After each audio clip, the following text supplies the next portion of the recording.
그때 예수께서 성령에게 이끌려 마귀에게 시험을 받으러 광야로 가사 40일을 밤낮으로 금식하신 후에 줄이신지라. 마태복음 4장 1절에서 2절 말씀이에요. 여러분 잘 지냈죠? 네, 오늘은 좀 다르게 강대상에서 인사를 하네요. 여러분 까먹었을 수도 있으니까 한번 물어보죠. 여기가 어디죠? 그렇죠. 청소년부실이죠. 네, 우리 2월달 중순이 마지막 예배였죠. 네, 마지막 오프라인 예배를 드리고 나서 거의 8개월 가까운 시간 동안 여러분과 제가 이곳을 방문하지 않았죠.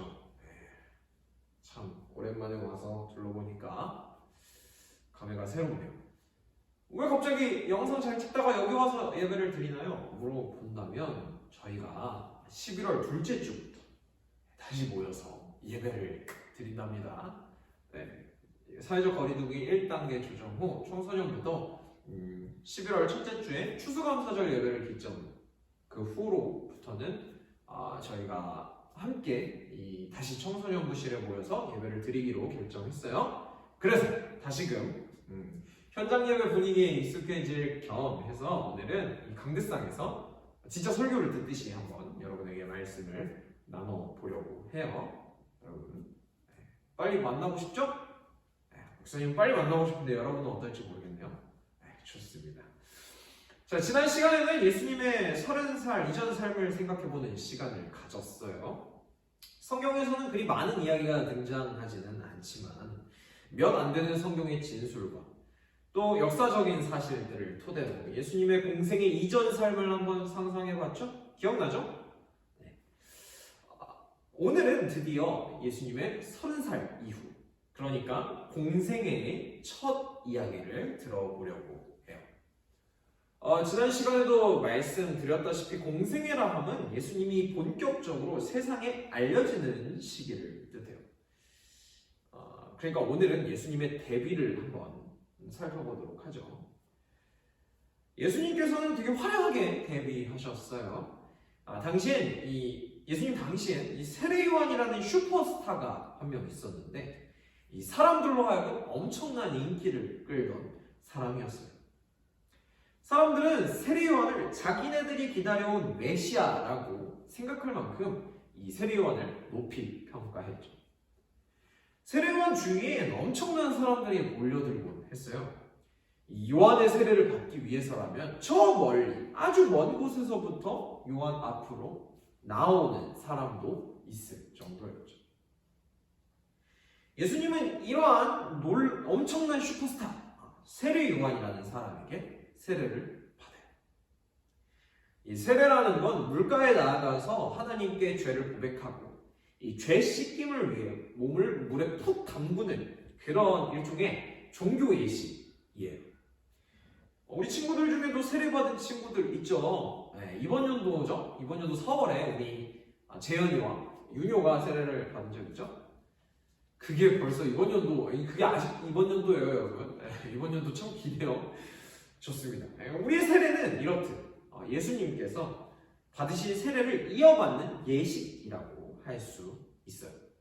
세례에 관한 의미와 그 세례가 어떻게 행해지고 왜 옛날에는 그게 물에 푹 담그는 예식이었는데 요즘에는 물만 뿌리느냐 이런 이야기들, 세례에 관한 이야기들은 나중에 따로 알려주도록 할게요. 이 당시에는 이 요한에게 세례를 받는 게 굉장히 힘든 일이었어요. 어떤 일이 있었냐면 세례를 받기 위해서, 요한에게 세례를 받기 위해서 바리새인과 사두개인이라는 사람들이 나왔는데요. 이 바리새인과 사두개인이라는 사람들은 오늘날로 치면 국회의원이나 목사님들 같은 사람들이었어요. 그러니까 사회적으로 굉장히 인정받는 사람들이었죠. 그런데 이 엄청난 사람들이 세례 요한에게 나와왔는데 세례 요한은 이들에게 이 독사의 자식들아 라는 이런 욕설을 퍼부으면서 세례를 거부했어요. 이 독사의 자식이라는 말은 성경에 되게 아름답게 써져 있지만 오늘날로 치면 도그베이비, 우리가 아는 그 어마어마시한 그 욕설과 같은 말이에요. 그런 욕설을 퍼부으면서 세례를 거부했어요. 이런 엄청난 사람들도 세례 요한의 세례를 받기가 이렇게 어려웠는데 이 세례요한의 세례가 얼마나 참 받기 힘들었겠어요. 그 힘든 요한의 세례를 예수님이 받으신 거예요. 심지어 세례요한은 예수님께 세례하기에 앞서서 예수님께 나는 당신의 신발을 들기에도 부족한 사람이라고 말했어요. 이 말은 곧 당신이 나보다 더 나은 사람인데 왜 나에게 세례를 받으려고 하느냐, 뭐 이런 말이죠. 그러니까 세례요한이 자기보다 예수님이 더 낫다고 인정하는 그런 말이었던 거예요. 상상해 봅시다. 당시 그 세례요한에게 세례를 받기 위해 몰려든 많은 사람들이 이 세례요한의 이 말을 듣고서 예수님에 대해 어떻게 생각했을까요? 아마 세례요한을 넘어서는 최고의 인물이 등장했다고 생각했겠죠? 여기까지만 생각해도 예수님의 데뷔는 굉장히 화려한데요. 세례가 끝난 후가 더 놀라웠어요. 세례가 끝나자 하나님의 음성이 들려왔어요. 하늘에서 우리와 같은 목소리로 이렇게 말했죠. 이는 내 사랑하는 아들이요 내 기뻐하는 자. 어떤 일을 시작함에 있어 굉장히 일이 잘 풀리고 있다는 사실을 우리가 알 수가 있어요. 그죠? 예수님이 이 공생애를 시작함에 있어서 시작부터 엄청 화려한 데뷔를 하셨죠. 만약 여러분이 오늘 말씀에서 등장한 예수님의 상황이었다면 여러분이 이러한 화려한 데뷔 후에 가장 먼저 뭘 할 것 같으세요? 이 세상과 하나님의 인정을 전부 거머쥔 상황에서 여러분은 가장 먼저 뭘 하고 싶나요? 목사님 같았으면요, 이런 인정을 받았으니까 내가 이렇게 대단한 사람이니까 먼저 왕궁, 당신은 가장 크고 화려한 그 왕궁으로 향했을 것 같아요. 그리고 이스라엘에서 가장 높은 그 이스라엘의 왕을 몰아내고 이스라엘을 차지한 후에 세계 정복을 하러 다녔을 것 같아요. 내가 이렇게 화려하게 데뷔를 했으니까 내가 누릴 거 다 누리면서, 내가 휘두를 거 다 휘두르면서, 내 권력, 내 능력으로 아마 사람들에게 나를 과시하려고 막 노력했을 것 같아요. 여러분이라면 어땠을 것 같나요? 여러분이 만약 예수님처럼 이렇게 화려한 데뷔를 했다면 과연 여러분은 어떤 행동을 가장 먼저 하셨을 것 같나요? 예수님은요, 놀랍게도 목사님과 생각이 같진 않으셨던 것 같아요. 예수님은 이런 화려한 데뷔 이후에 가장 먼저 광야로 가셨어요. 광야. 물도 나무도 없는, 가족도 친구도 없는 외롭고 쓸쓸한 빈들로 가셨어요. 아니, 세상의 모든 인정을 다 받고 하나님의 인정까지도 다 받은 그런 화려한 데뷔를 한 사람인데 왜 하나님께서는 이 빈들로 가셨을까요? 그 이유는 이 빈들에서 오직 하나님과 예수님만의 단둘의 시간을 보내기 위해 이 빈들로 가셨던 거예요. 예수님께서는 이 광야에서요, 하나님과 단둘이 지내면서 40일을 밤낮으로 금식하셨다고 성경은 기록하고 있어요. 금식하면서 하나님과 함께 하셨죠. 사람들의 인기를 얻었고 당대 가장 유명한 사람들의 인정을 받았지만 예수님께서 가장 먼저 하신 일은요, 하나님과 함께하는 일이었어요. 예수님은 모든 일을 시작하기에 앞서 하나님과의 관계를 가장 먼저 생각하셨던 거예요. 이러한 예수님의 태도는 부와 명예, 권력 앞에서도 하나님을 가장 우선하는 믿음으로 이어졌어요. 40일 동안 밤낮으로 금식하신 예수님 앞에 한 낯선 사람이 나타나요. 그리고 그 낯선 사람이 예수님께 세 가지 말로 예수님을 시험하죠. 먼저는 예수님으로 하여금 자신의 권능으로 돌들을 떡덩어리가 되게 하라고 말해요. 두 번째로는 성전 꼭대기에 올라가서 뛰어내린 후에 신적인 권능으로 무사히 바닥에 착지하는 걸 많은 사람에게 보여주라고 말해요. 그리고 마지막으로는 자신한테 절하라고 말하면서 자기에게 복종하면 세상 모든 걸 너에게 주겠다고 말을 했죠. 처음에 예수님은 이 낯선 사람이 마귀인 줄 눈치채지 못하셨다가 후에는 마귀임을 아시고 물러가라 명령하셨어요. 그러니까 마귀가 찾아와서 예수님을 세 가지 말로 시험을 한 거죠. 이 마귀의 이 세 가지 시험은 모두 예수님으로 하여금 자신의 권능, 예수님이 지닌 자신의 권능을 하나님이 아닌 예수님 스스로를 위해 사용하는지 떠보기 위한 시험이었던 거예요. 예수님은 자신의 권능으로 돌이 떡이 되게 만들고 많은 사람들 앞에서 높은 곳에서 떨어져도 죽지 않는 기적을 보이시고 마귀에게 절에서 세상 만물을 다 가지실 수 있는 분이었어요. 그럴 만한 충분한 힘을 가지신 분이었다.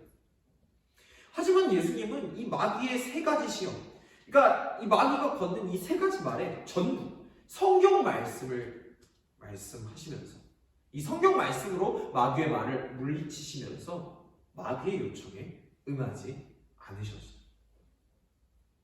만약 돌들을 떡으로 만들었다면, 돌들로 떡을 만들어 예수님이 그 떡들을 가지고 계셨다면 예수님은 엄청난 돈을 얻을 수 있었을 거예요.